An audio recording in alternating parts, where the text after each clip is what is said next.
Estamos em nossa liturgia dando abertura a um novo ano litúrgico. O ano litúrgico não é coincidente com o ano civil. No ano litúrgico celebramos Cristo, ele é da ordem da espiritualidade. No ano civil celebramos as realidades terrenas, nós dizemos o temporal, o que passa. A figura desse mundo passa. Vivendo entre as coisas que passam, abraçar as que não passam. E se nos deixarmos dominar pelas coisas que passam, elas nos fazem dormir e perder o céu. Se abraçamos as que não passam, vivemos esse mundo desprendido dessas realidades terrenas, materiais, superficiais. Pomos o sentido na nossa vida daquilo que é maior, na vida espiritual, nos valores, nos princípios. Isso não passa, o tempo passa e permanecem. Jesus diz: tudo passa, mas a minha palavra não passará, porque ela é a palavra da verdade, ela é a palavra eterna. Então a verdade não está sujeita ao tempo, não está sujeita ao aprecio particular de alguém. Ela tem a sua objetividade, assim como o amor tem a sua objetividade. Mesmo que todos deixem de amar, o amor em si tem a sua realidade. Ele é um valor eterno. Mesmo que as pessoas acostumem com a mentira e com a desonestidade, se tornem todas mentirosas e corruptas, nem por isso a verdade vai deixar de ser verdade. Ela tem a sua objetividade, o seu em si, que permanece. Ela não está sujeita, a sua existência não está sujeita à nossa adesão. Assim como se todas as pessoas perderem a fé, Deus não vai deixar de existir por causa disso, porque Ele é eterno, Ele existe em si. Não é a nossa fé que gera a existência de Deus, a nossa fé é a adesão. Então o homem que sucumbe nas trevas, pela falta de fé, se afastando de Deus e de seus caminhos. Mas pela nossa falta de fé, os caminhos de Deus e Deus em si não deixam, porque não está sujeito a nós. Nós é que somos perenes. Nós é que existimos por um tempo e se não tivermos na graça de Cristo para a vida eterna, deixamos de existir, que o perene, o temporário, é temporário, não é perene, porque perene é permanente. Nós é que somos temporário. Somos de momento, de tempo. Vamos passar se não estivermos cuidando da nossa vida espiritual.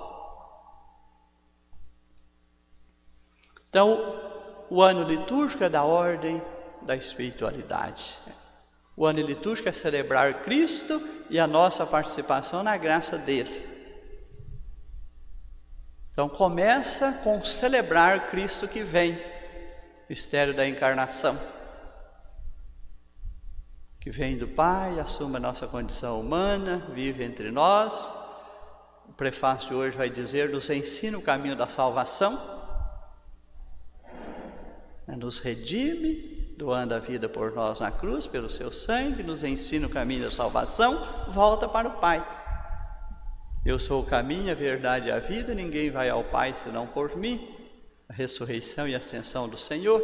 E a segunda vinda, que será lembrada nesses primeiros 2 domingos do Advento, a igreja de forma pedagógica, ao caminhar na direção do Natal, que é uma realidade mais palpável para nós, para falar da primeira vinda de Cristo, o mistério da encarnação, o nascimento de Jesus, assumindo a condição humana. Então a igreja fala da segunda vinda, quando Cristo vem como Senhor de todas as coisas, Senhor da criação, para julgar toda a criação.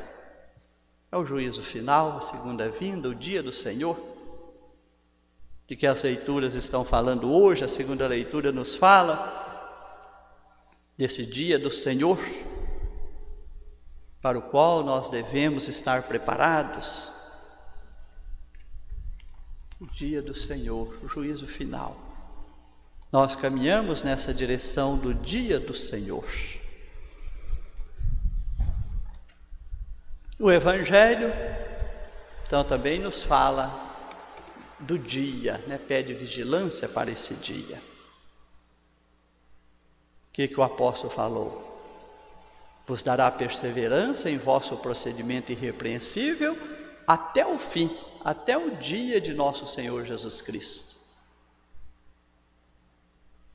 Até o dia de nosso Senhor Jesus Cristo. Aqui nós falamos segunda vinda, juízo final, quando vai definir quem vai ter a alegria de viver eternamente, permanecer eternamente na glória de Deus, em Cristo ressuscitado. Que as orações da igreja hoje dizer, buscando as coisas do alto, indo na direção dele com nossas boas obras, possamos estar à sua direita, que é a linguagem figurada bíblica para dizer quem entrou no céu. Entrar no céu significa estar com Cristo, à direita de Cristo, na glória do Pai. A palavra desses primeiros agora domingos é vigiai. O Evangelho começou assim: cuidai, ficai atentos, e terminou dizendo: o que vos digo, digo a todos, vigiai. Vigiar significa cuidar bem da espiritualidade, viver segundo a fé, viver o Evangelho todos os dias. Não suceda que, vindo de repente, ele vos encontre dormindo. Dormir à noite depois de um dia de atividade para descansar o corpo é bom. Mas a assídia, que é a chamada preguiça espiritual, que vai nos afastando da prática religiosa, vai nos deixando descuidar da espiritualidade. É a assídia, preguiça espiritual. No nosso tempo hoje, a assídia está aí, tão presente, Como as pessoas estão preguiçosas na vida espiritual, desinteressadas, Uma das coisas que a gente pede a Deus, tem uma das ladainhas, que diz: não nos deixar, não deixe que a assídia nos domine. Porque a preguiça espiritual fecha o nosso coração diante de Deus e das pessoas. Vivemos um tempo de uma grande assídia, de uma grande preguiça espiritual. As pessoas estão cada vez mais mundanas, mais interessadas só, como diz São Paulo, em cuidar do estômago, comer e beber. Trabalha de segunda a sexta, cuida do estômago de sexta à noite até domingo à noite, começa a trabalhar de novo para cuidar do estômago. Isso é assídia. O Paulo diz: não fazeis mais que cuidar do estômago, e sua glória está no que é vergonhoso. E cada vez mais contam vantagens de futilidades, contam vantagem até das coisas erradas que faz, ao invés de ter vergonha. Sua glória está no que é vergonhoso, ou seja, conta vantagem das coisas erradas que faz. É de uma atualidade essas profecias. Não vos encontre dormindo. Quem está dormindo na vida espiritual está aí, cuidando do estômago, comendo, bebendo, a vida está passando, está contando vantagem das coisas bobas que fazem, e até das coisas erradas e desonestas que fazem. Sua glória está no que é vergonhoso, e a vida vai passando dormindo. Que o Senhor não vos encontre dormindo. Quem for encontrado assim no dia do Senhor, perde o céu, perde a eternidade. Ninguém vai ao Pai senão por mim. E Jesus adverte: largos são o caminho e a porta que leva para a perdição. Estreitos são o caminho e a porta que leva para a vida. Como a gente vê isso hoje, né? Parece que o caminho que leva para as coisas de Deus está cada vez mais estreito. Caminho que afasta as pessoas das coisas de Deus, da espiritualidade, da fé, do bem, Parece que vai ficando cada vez mais largo. Abre porta para todo lado. Abre portas iluminadas lá por dentro, né? Para as pessoas viverem na escuridão. Quanta gente passa por essas portas, entra naquele lugar bonito, iluminado, ali só tem escuridão. De vícios, de um tanto de coisa ruim que às vezes vai tornando as pessoas piores. Outro dia uma pessoa me falou assim: bispo, mas as eleições desse ano parece que foram tão ruins, cada vez mais as eleições estão ruins, e hoje é dia de segundo turno em cidades onde não definiu no primeiro turno.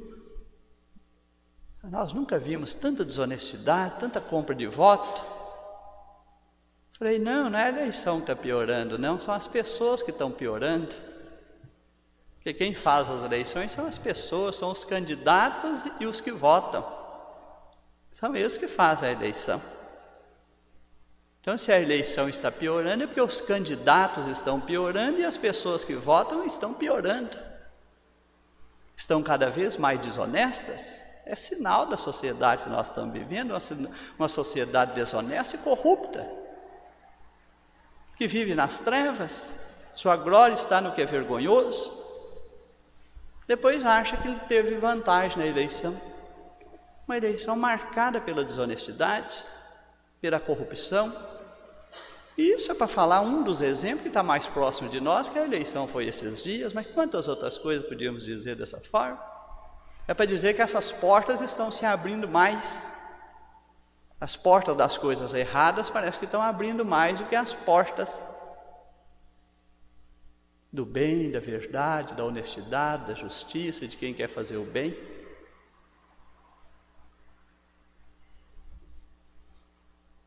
Ele não vos encontre dormindo. Olha que como Paulo fala bonito. Qual deve ser a nossa atitude de cristãos para que o Senhor não nos encontre dormindo? Que Ele vos dê perseverança em vosso procedimento irrepreensível. Nós sempre perguntamos para nós todos os dias, como cristão que sou, chamado a viver o Evangelho. Quem é cristão? É aquele que foi batizado, ganhou nova vida em Cristo e é chamado a viver o Evangelho, seguir Cristo. Ser conduzido por Cristo ao Pai. Esse é o cristão. Nós sempre perguntamos todos os dias para nós: o meu comportamento está sendo irrepreensível? Ou seja, ninguém precisa me repreender que eu estou fazendo coisa errada? O que é um comportamento irrepreensível? É o comportamento correto que ninguém precisa corrigir. É irrepreensível. O que é repreender? É corrigir. Você está fazendo coisa errada, você está fazendo coisa desonesta, você está mentindo, você está fazendo mal, você está prejudicando as pessoas. Isso tudo é repreensível. O que é irrepreensível? Você é bom, você está fazendo coisas boas, está falando a verdade, está sendo honesto, está sendo justo, está sendo correto. Você é desprendido, você é desapegado, você tem um espírito de doação bonito,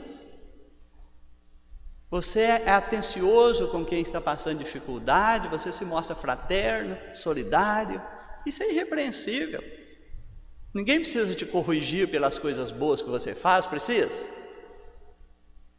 Ninguém precisa ser corrigido pelas coisas boas que faz. Isso é um comportamento irrepreensível. O que é que Paulo está dizendo para a comunidade de fé? Que o Cristo vos encontre assim, agindo de forma irrepreensível, agindo segundo a fé, para que não tenhais que ser corrigidos.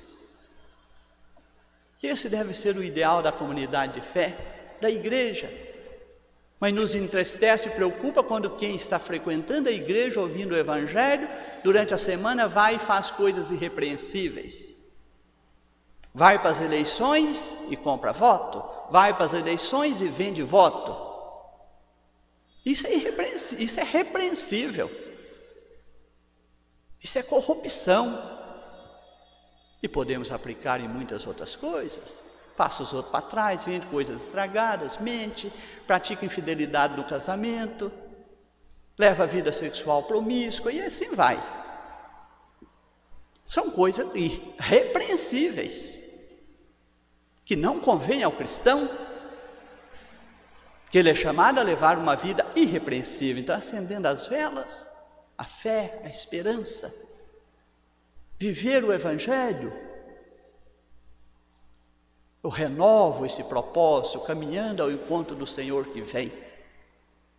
Seja caminhando para celebrar bem o Natal, o Senhor que vem pela primeira vinda, seja a minha vida cristã caminhando para o encontro definitivo com Cristo no juízo final.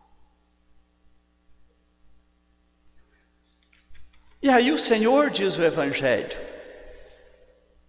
um homem que ao partir para o estrangeiro deixou a casa sob a responsabilidade de seus empregados, distribuindo a cada um sua tarefa.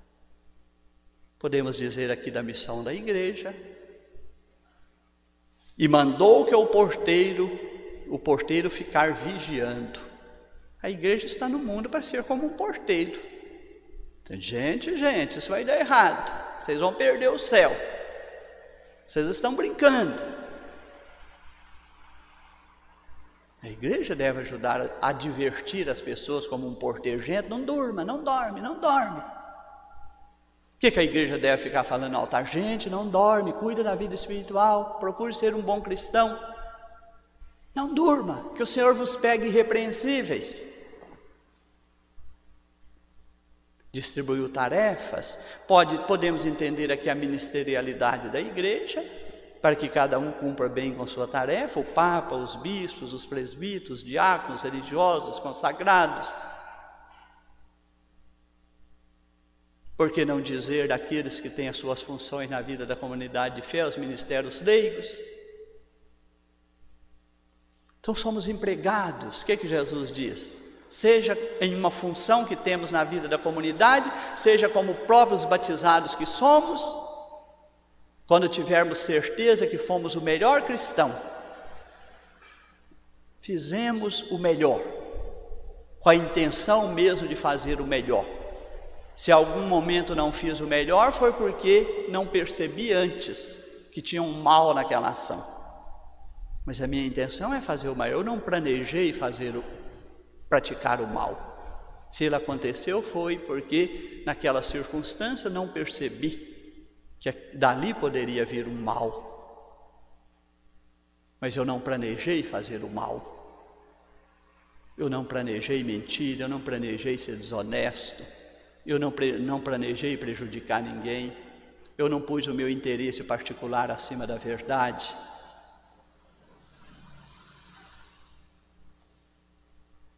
Então, ser irrepreensíveis. Então, quando o Senhor vier, deixou sua casa sob essa responsabilidade. Seja para todos nós. O Senhor vai perguntar, cada um cumpriu bem sua tarefa? O que Jesus diz no Evangelho? Se tivermos feito melhor, o que fizemos? É motivo de dizer, parabéns, você foi muito bom? Não tem que dizer isso para o cristão, parabéns. Somos servos inúteis, fizemos o que devíamos fazer. Ser um bom cristão não deve ser uma exceção na vida da igreja. Ser um bom cristão na vida da igreja é compromisso de todos os batizados. Não é. É igual o Papa Francisco diz na Carta da Santidade. O chamado à santidade não é um chamado particular para alguns, é vocação comum. Todos os batizados são chamados a ser santos. Seria a mesma coisa que dissesse, todos os batizados são chamados a ser bons cristãos.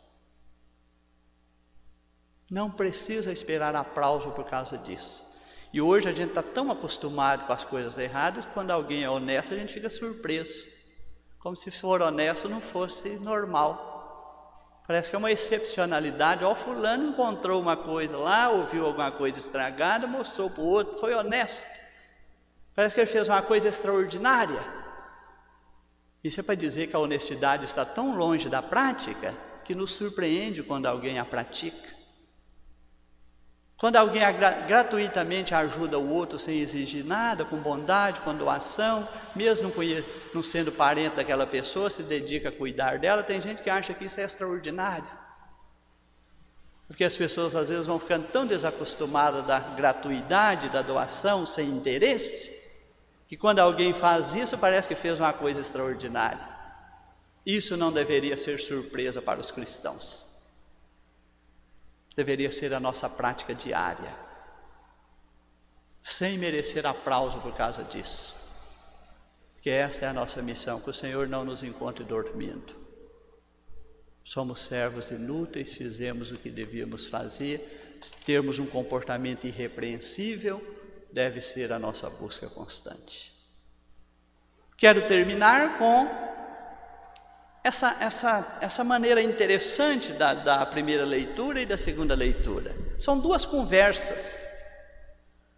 Na segunda leitura é Paulo conversando com a comunidade de fé, Na primeira leitura é o profeta Isaías conversando com Deus sobre a casa de Israel. Duas conversas. Dois homens de Deus conversando. O homem de Deus, profeta Isaías, está falando com Deus que Israel está nos piores dias. Só a bondade infinita de Deus para não cansar do mal que eles estão fazendo. Parece que é tão atual, né? A gente vê o mundo de hoje, vai só a misericórdia de Deus mesmo. As pessoas estão tão inclinadas a fazer o mal. Isso não é pessimismo, não. Isso Advento é tempo de esperança, acender a luz da esperança. Não deixar que o mal tão presente no mundo nos leve a perder a esperança do bem. Mas pelo menos nós temos que falar um pouco que a coisa não está caminhando bem. Para nos dizer, vamos caminhar melhor, é esperança, acender a luz da esperança, da espera. Papa Francisco até pronunciou o verbo, né? Esperançar. Não deixemos de esperançar. Nos dias mais difíceis, de maiores provações, como estamos vivendo na pandemia, esperando tanto que as pessoas melhorem, as pessoas mostrando que não vão melhorar tanto. As pessoas estão mostrando que não vão melhorar com a pandemia. Acender a luz da coroa do Advento. Esperança. Esperança faz parte da espiritualidade cristã. Então o profeta é um homem de esperança. A igreja não pode perder o seu profetismo. Mesmo nos dias mais sombrios, falar de uma superação. Falar de dias melhores para ver se isso toca o coração das pessoas. E elas reavivem dentro de si como aquela luz acesa. A chama da esperança, do amor, da fé. Olha o profeta conversando com Deus. Como nos deixastes andar longe dos teus caminhos e endureceste os nossos corações para não termos o teu temor. Qual que é um dos dons do Espírito Santo? Temor de Deus.